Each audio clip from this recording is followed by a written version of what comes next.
और अपना स्वरूप प्रकाशित किया, जो देवराज इंद्र के पास भी नहीं। तपस्या का प्रयोग कहां होने लगा, कहां गया तपस्या का, माया में। ऐसे ही महाराज हमारे पड़ोसी सौभरी जी महाराज, सिवार लग गई थी शरीर में और यमुना जी में समाधि। मछली को देखा खेलते हुए, मैथुन करते हुए। देख लो मोबाइल देखने वालों, जब मैथुन मछली का देखा तो महाराज को लगा कि है कोई सुख। बताओ, अभी तक जल में हजारों वर्ष समाधि लगाने वाले महात्मा ब्रह्म सुख का हुआ अनुभव और मछली के मैथुन सुख को देखकर सोचा अब तो इस सुख का अनुभव करेंगे। तो अब सामर्थ्यशाली महात्मा कहां जाए, तो छोटे मोटे घर गृहस्थी के पास थोड़ी गए, चक्रवर्ती सम्राट राजाधिराज मानधाता के पास। दुर्गंध आ रही थी मछली किसी शरीर से, सिवार पानी के अंदर की, हड्डी हड्डी थी, गाल चपके हुए, आंखें तेजोमयी, देख के डर जाए आदमी। महाराज तो मानधाता बहुत बड़े प्रतापी राजा हुए हैं। महाराज आज्ञा कीजिए। बोले विवाह करना चाहता हूं। बोले आदेश कीजिए, किससे कराए? बोले आपकी राजकुमारी से। 50 कन्या थी। घबरा गए कि इससे महात्मा के लिए अगर राजकुमारी समर्पित कर दी तो मतलब राजकुमारी का जीवन क्या होगा, महलों में पल। तो उन्होंने कहा महाराज जो तुम्हें राजकुमारी पसंद हो पसंद कर ले आप उसे, क्योंकि जानते थे ना बोले कि सांप तो सांप कौन भोगे, इनको पसंद ही कौन करेगा। बोले महाराज जो तुम्हें पसंद कर ले। तो समझ गए सौभरी जी, तपस्या के द्वारा ऐसा रूप बनाया। मंत्री ने जाके कहा महाराज सौभरी पधार रहे हैं, जो राजकुमारी पसंद करना चाहे पसंद कर ले। जब पधारे तो खुशबू से पूरा महल भर गया, तेजो रूप। 50 ने कहा हम वरण करेंगे। बोले चलो। मानधाता से कहा 50 पुत्रियां तुम्हारी तय। मानधाता के सामने सौभरी ऋषि और उनके सामने दिव्य रूप। मानधाता ने कहा रहेंगी कहां? बोले कल आ जाना यमुना किनारे।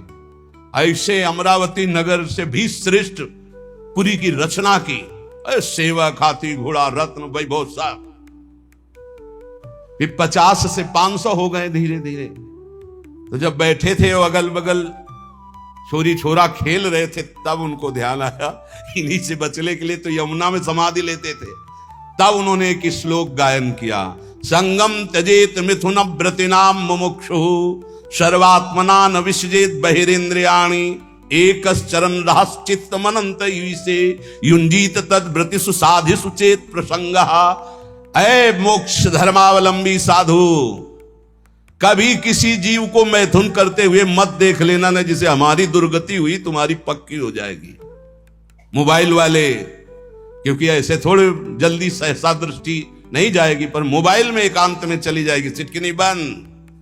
बोले क्या? बोले हमारा एकांत भजन का समय है।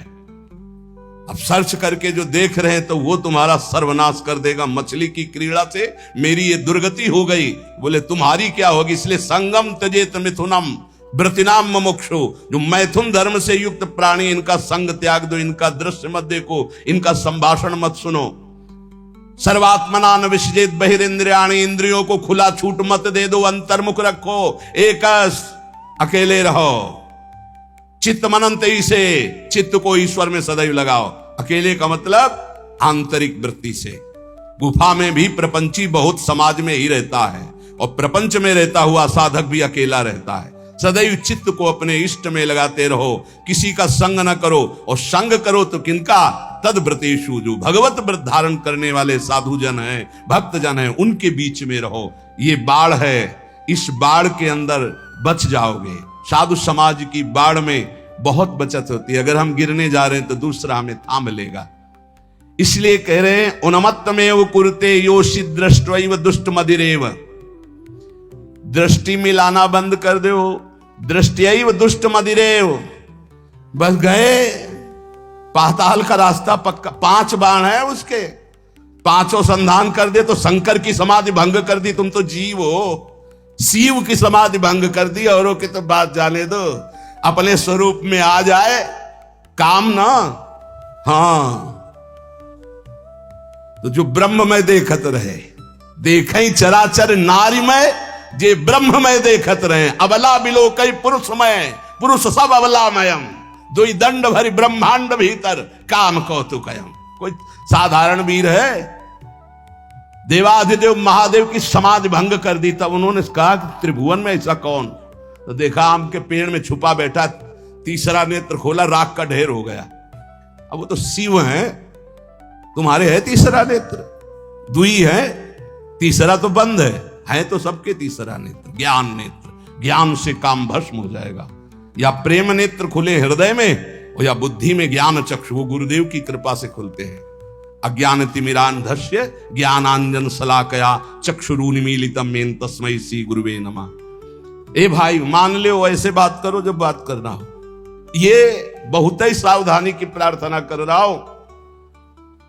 निज अनुभव ये कहूं खगेशा, पक्का जरा सी भी चूक हुई तो जीवन भर पछताना पड़ेगा। ये ऐसा घाव है, ये ऐसा दलदल है, ये ऐसी फिसलन है, ये ऐसी डूबन है जिससे निकल पाना मुश्किल है।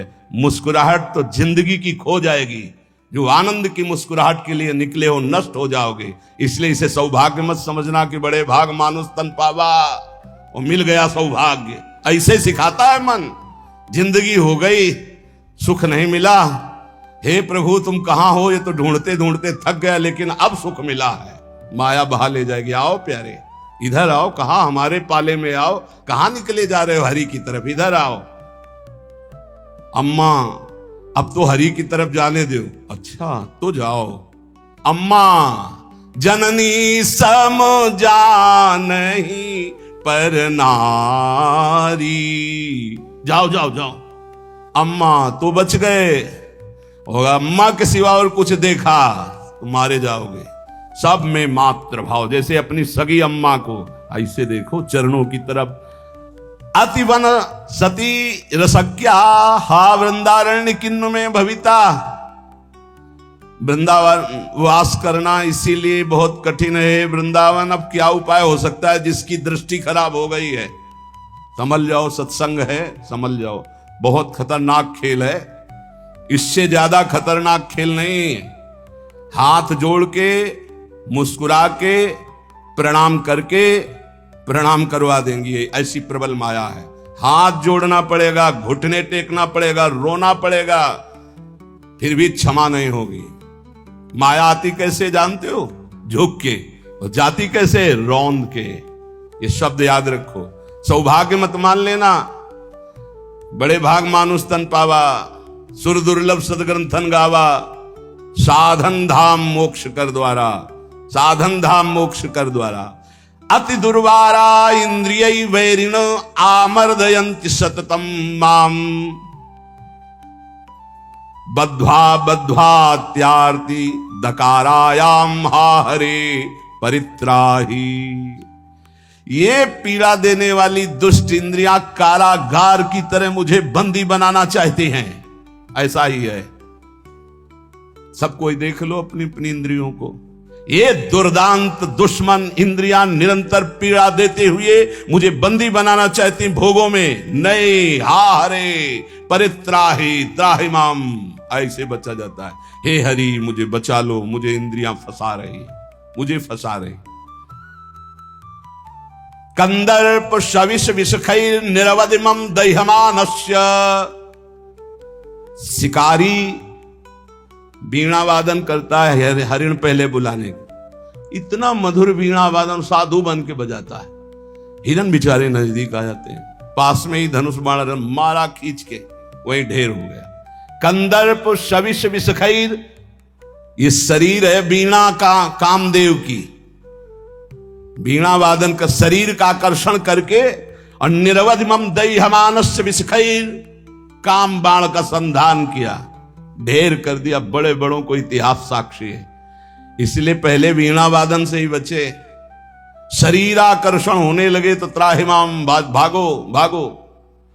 अगर आपको अपना सुंदर बनाना है तो परम सुंदर श्री हरि का ध्यान करो, प्रियाजू का ध्यान करो, संयम से रहो, तब तो समझ। अच्छा, हमारी सुंदरता तभी काम की जब सुंदर शिरोमणि प्रभु हमें स्वीकार कर ले। ये मरण धर्मा शरीर दीजेंगे तो क्या करेंगे? क्या करेंगे? क्या दे देंगे मरण धर्मा? इसलिए अति दुर्वारा इंद्रिय वैरिण आमर्दयन्ति सततम माम। गौर से देखो तो प्रभु दिखाई देने चाहिए, अन्यथा कुछ नहीं है इनमें।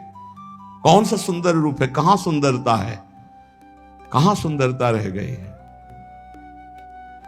बहुत विचित्र स्वभाव। आज जो हमारे समाज का स्वरूप बिगड़ता चला जा रहा है, बुरा जरूर लगेगा, लेकिन बाबा जी हैं, अगर हमारी बात नहीं तुम्हें समझ में आएगी तो तुम्हारी हिम्मत नहीं कि कोई कहे, इसीलिए हिम्मत से कह रहे हैं। ए भाई, ये अंग प्रत्यंग ढकने के लिए है, अंग प्रत्यंग ढकने के, इनकी पवित्रता, इनकी उज्जवलता, इसको आप बिखेरो मत। आपका चरित्र महान तो आपका जीवन महान हो जाएगा। इससे आप महान नहीं बन जाओगे, इससे महान नहीं बन जाओगे। नहीं, जितना पवित्रता, गांव के बड़े बूढ़े से, अब हमें तो पता नहीं, लेकिन हम अपने सामने देखा है इतना तुरंत हो गया। बूढ़ी बूढ़ी का पानी लाना तो पानी, घर में घुसेंगे तो ऐसे पूरा घर सावधान, एकदम ऐसे बड़े बुजुर्ग, मर्यादाएं थी, पवित्रता थी। उसी का परिणाम राष्ट्र भक्त, भगवत भक्त, प्रेमी संतानें होती थी, चाहे बच्चा हो चाहे बच्ची हो, एक से एक उज्जवल कीर्ति वाले। आज बच्चा बच्ची ऐसे हो रहे हैं, अपने माता पिता को पीट रहे हैं, अपमानित कर रहे हैं, मनमानी आचरण कर रहे हैं, और कह दो तो ऊपर से अंकुश आ जाए। तुम होते कौन हो कहने वाले?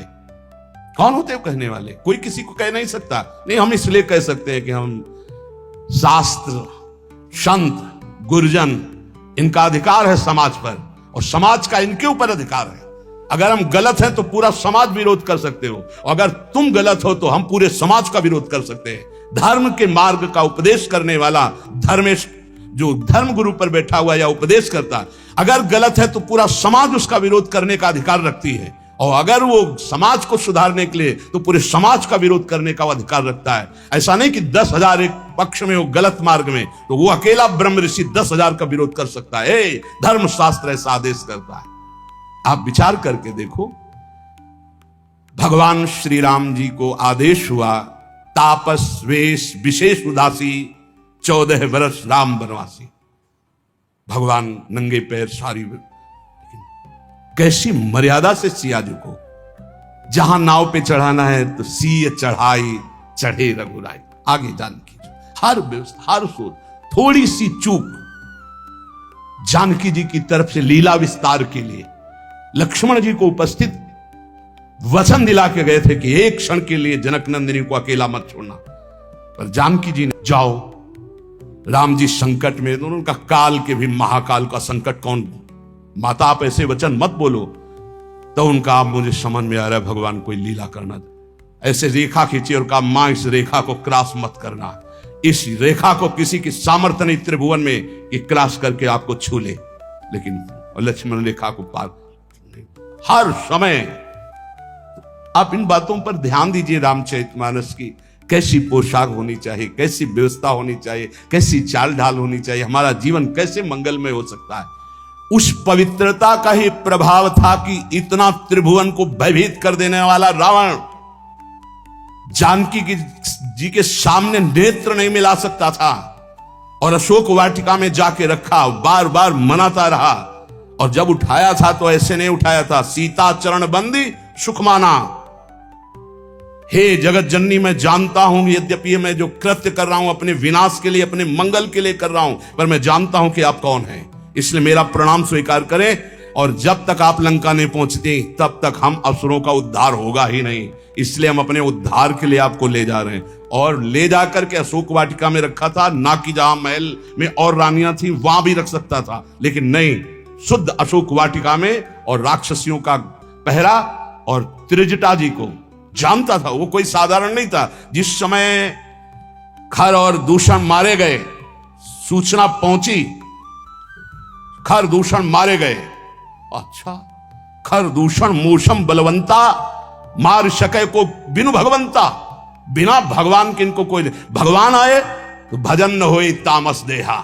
मैं राक्षसी स्वभाव का, तामसिक वृत्ति का हूं, भजन तो होगा नहीं। अब कैसे इनसे, अब इनसे मन वचन कर्म से बैर करूंगा, और बैर के द्वारा परम पद प्राप्त। और ऐसा दृढ़ निश्चयी कि जब गर्दन अंतिम में कटी तो कहा राम रन हतो पचारी, श्रद्धा से लई, बैर से पुकारा, कहा राम रन हतो पचारी। जिस समय जनकपुर में यज्ञ हो रही थी, धनुष यज्ञ, सब पहुंचे थे, ये भी पहुंचा। बाणासुर भी आए हुए थे। कुछ मांगलिक गुरु चर्चा हुई, क्योंकि दोनों के गुरु एक ही हैं, भगवान शिव।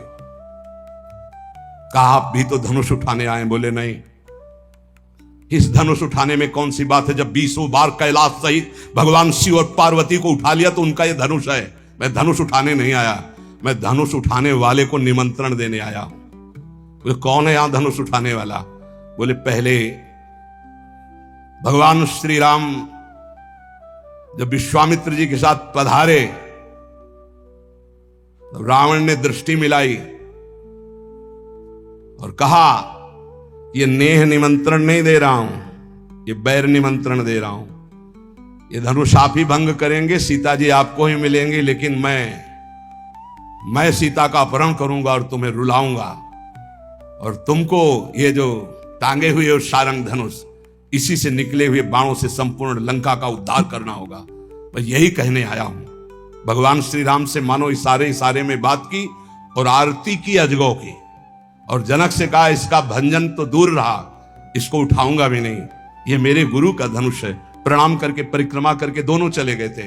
ये अतिरथी वीर बाणासुर और महान पराक्रमी रावण ये ऐसे उठाए भी नहीं थे। ऐसा नहीं कि उठाने की चेष्टा की, नहीं, ऐसा नहीं, वंदना की, परिक्रमा की और चले गए थे। और भगवान राम को कहा था तुम्हें निमंत्रण देता हूं,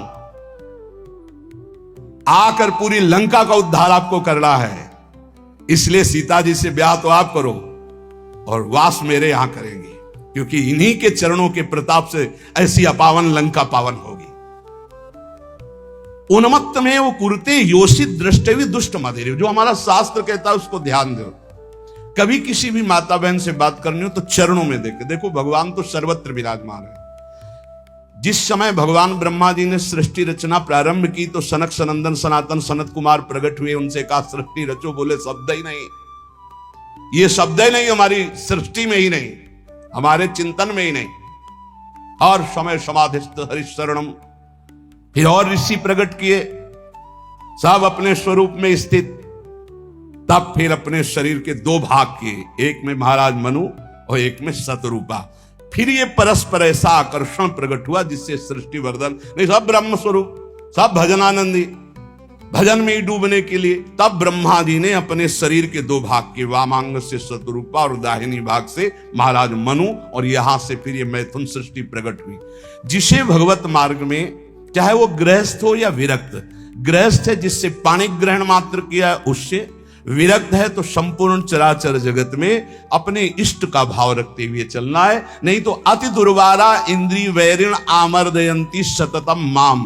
देखो जब अच्छा साधक कहीं गड़बड़ हो जाता है तो वो अपने जीवन को ही नष्ट कर देता है। ये अपने वृंदावन की बात है कि दरपानी घाट की तरफ कोई साधक एकांतवास करता। अभी हमसे कल प्रश्न हुआ कि नए साधक को एकांतवास करना चाहिए या सत्संग साधु समागम।